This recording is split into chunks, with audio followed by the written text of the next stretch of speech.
नमस्कार बच्चों, मुझे खुशी है कि आप ऑडियो लेसन्स को बहुत ही रुचि के साथ सुनते हैं और इसीलिए आपके बहुत अच्छे कमेंट्स भी मुझे मिल रहे हैं।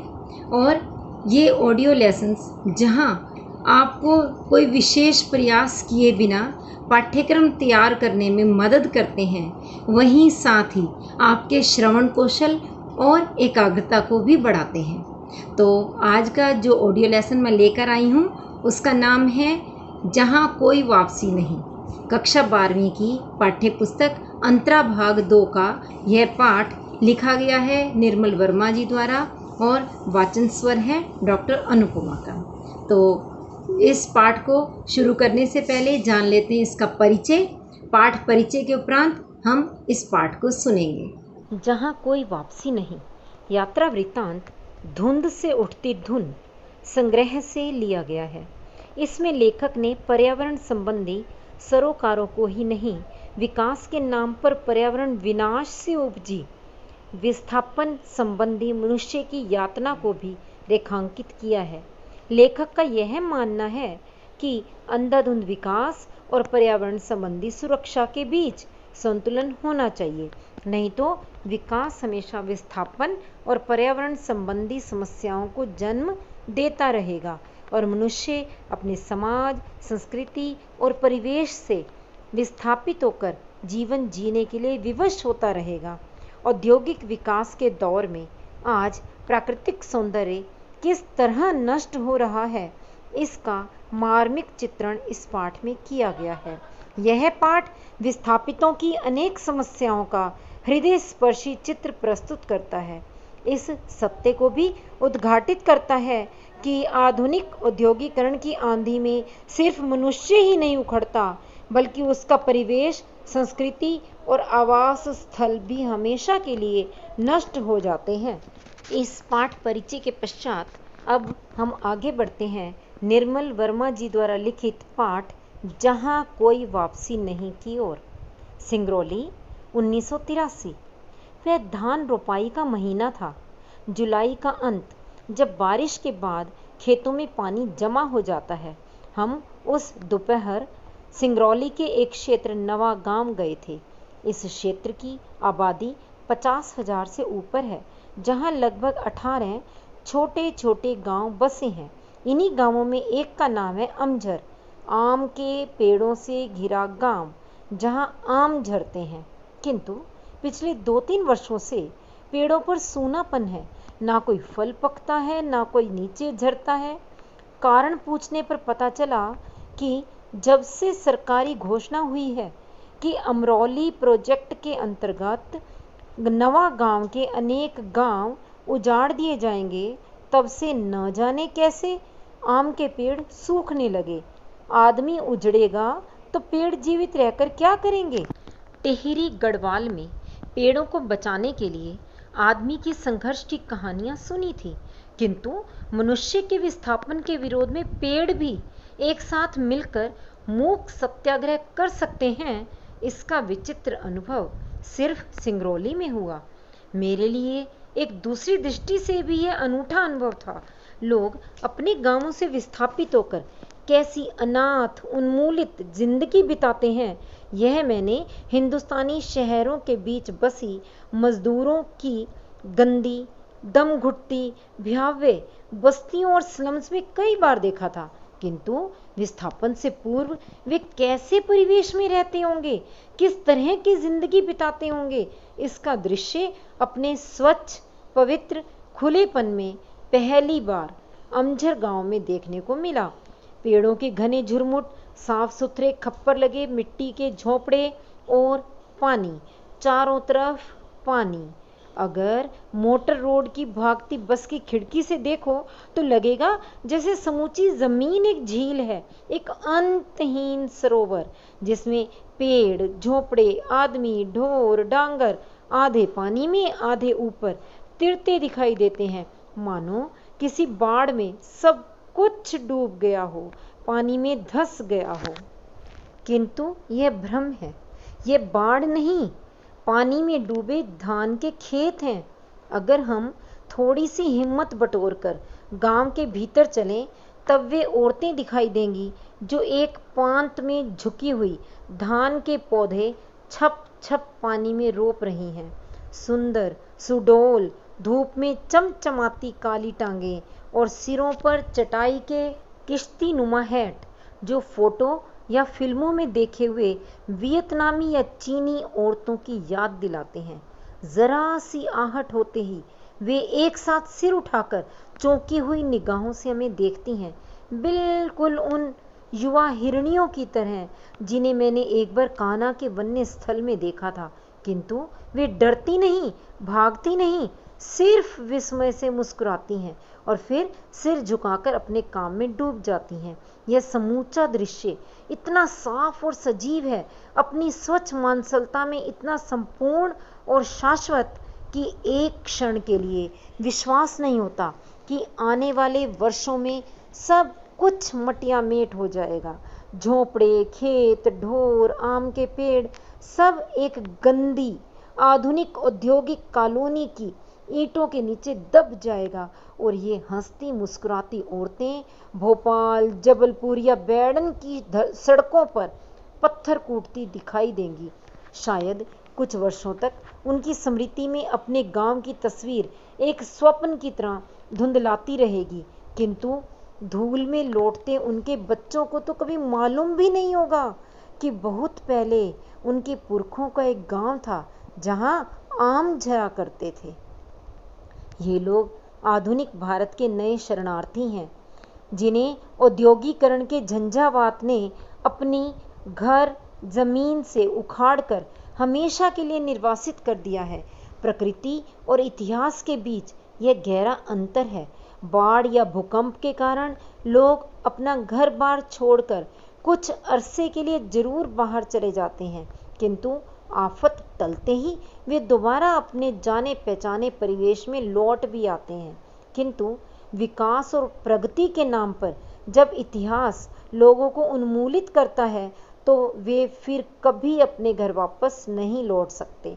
आधुनिक औद्योगिकरण की आंधी में सिर्फ मनुष्य ही नहीं उखड़ता, बल्कि उसका परिवेश और आवास स्थल भी हमेशा के लिए नष्ट हो जाते हैं। एक भरे पूरे ग्रामीण अंचल को कितनी नासमझी और निर्ममता से उजाड़ा जा सकता है, सिंगरौली इसका ज्वलंत उदाहरण है। अगर यह इलाका उजाड़ रेगिस्तान होता तो शायद इतना क्षोभ नहीं होता, किंतु सिंगरौली की भूमि इतनी उर्वरा और जंगल इतने समृद्ध हैं कि उनके सहारे शताब्दियों से हजारों वनवासी और किसान अपना भरण पोषण करते आए हैं।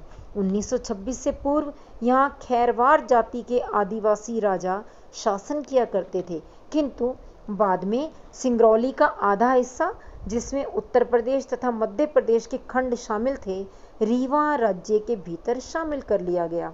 20 वर्ष पहले तक समूचा क्षेत्र विंध्याचल और कैमूर के पहाड़ों और जंगलों से घिरा हुआ था, जहां अधिकांशतः कत्था, महुआ, बांस, शीशम के पेड़ उगते थे। एक पुरानी दंतकथा के अनुसार सिंगरौली के नाम ही श्रृंगावली पर्वतमाला से निकला है, जो पूर्व पश्चिम में फैली है। चारों ओर फैले घने जंगलों के कारण यातायात के साधन इतने सीमित थे कि एक जमाने में सिंगरौली अपने अतुल प्राकृतिक सौंदर्य के बावजूद काला पानी माना जाता था, जहां ना लोग भीतर आते थे ना बाहर जाने का जोखिम उठाते थे। किंतु कोई भी प्रदेश आज के लौलिप युग में अपने अलगाव में सुरक्षित नहीं रह सकता। कभी कभी किसी इलाके की संपदा ही उसका अभिशाप बन जाती है। दिल्ली के सत्ताधारियों और उद्योगपतियों की आंखों से सिंगरौली की अपार खनिज संपदा छिपी नहीं रही। विस्थापन की एक लहर सिरहिंद बांध बनने से आई थी, जिसके कारण हजारों गांव उजाड़ दिए गए थे। इन्हीं नई योजनाओं के अंतर्गत सेंट्रल कोल फील्ड और national super thermal power corporation का निर्माण हुआ। चारों तरफ पक्की सड़कें और पुल बनाए गए। सिंगरौली, जो अब तक अपने सौंदर्य के कारण बैकुंठ और अपने अकेलेपन के कारण काला पानी माना जाता था, अब प्रगति के मानचित्र पर राष्ट्रीय गौरव के साथ प्रतिष्ठित हुआ। कोयले की खदानों और उन पर आधारित ताप विद्युत गृहों की एक पूरी श्रृंखला ने पूरे प्रदेश को अपने में घेर लिया। जहां बाहर का आदमी फटकता न था, वहां केंद्रीय और राज्य सरकारों के अफसरों, इंजीनियरों और विशेषज्ञों की कतार लग गई। जिस तरह जमीन पर पड़े शिकार को देखकर आकाश में गिद्धों और चीलों का झुंड मंडराने लगता है, वैसे ही सिंगरौली की घाटी और जंगलों पर ठेकेदारों, वन अधिकारियों और सरकारी कारिंदों का आक्रमण शुरू हुआ। विकास का यह उजला पहलू अपने पीछे कितने व्यापक पैमाने पर विनाश का अंधेरा लेकर आया था, हम उसका छोटा सा जायजा लेने दिल्ली में स्थित लोकायन संस्था की ओर से सिंगरौली गए थे। सिंगरौली जाने से पहले मेरे मन में इस तरह का कोई सुखद भ्रम नहीं था कि औद्योगिकरण का चक्का जो स्वतंत्रता के बाद चलाया गया उसे रोका जा सकता है। शायद 35 वर्ष पहले हम कोई दूसरा विकल्प चुन सकते थे, जिसमें मानव सुख की कसौटी भौतिक लिप्सा न होकर जीवन की जरूरतों द्वारा निर्धारित होती। पश्चिम जिस विकल्प को खो चुका था, भारत में उसकी संभावनाएं खुली थी, क्योंकि अपनी समस्त कोशिशों के बावजूद अंग्रेजी राज हिंदुस्तान को संपूर्ण रूप से अपनी सांस्कृतिक कॉलोनी बनाने में असफल रहा था। भारत की सांस्कृतिक विरासत यूरोप की तरह म्यूजियम्स और संग्रहालयों में जमा नहीं थी, वह उन रिश्तों से जीवित थी जो आदमी को उसकी धरती, उसके जंगलों, नदियों, एक शब्द में कहें तो उसके समूचे परिवेश के साथ जोड़ते थे। अतीत का समूचा मिथक संसार पोथियों में नहीं, इन रिश्तों की अदृश्य लिपि में मौजूद रहता था। यूरोप में पर्यावरण का प्रश्न मनुष्य और भूगोल के बीच संतुलन बनाए रखने का है। भारत में यही प्रश्न मनुष्य और उसकी संस्कृति के बीच पारंपरिक संबंध बनाए रखने का हो जाता है। स्वातंत्र्योत्तर भारत की सबसे बड़ी ट्रेजेडी यह नहीं है कि शासक वर्ग ने औद्योगिकरण का मार्ग चुना। ट्रेजेडी यह रही है कि पश्चिम की देखा देखी और नकल में योजनाएं बनाते समय प्रकृति, मनुष्य और संस्कृति के बीच का नाजुक संतुलन किस तरह नष्ट होने से बचाया जा सकता है, इस ओर हमारे पश्चिम शिक्षित सत्ताधारियों का ध्यान कभी नहीं गया। हम बिना पश्चिम को मॉडल बनाए अपनी शर्तों और मर्यादाओं के आधार पर औद्योगिक विकास का भारतीय स्वरूप निर्धारित कर सकते हैं।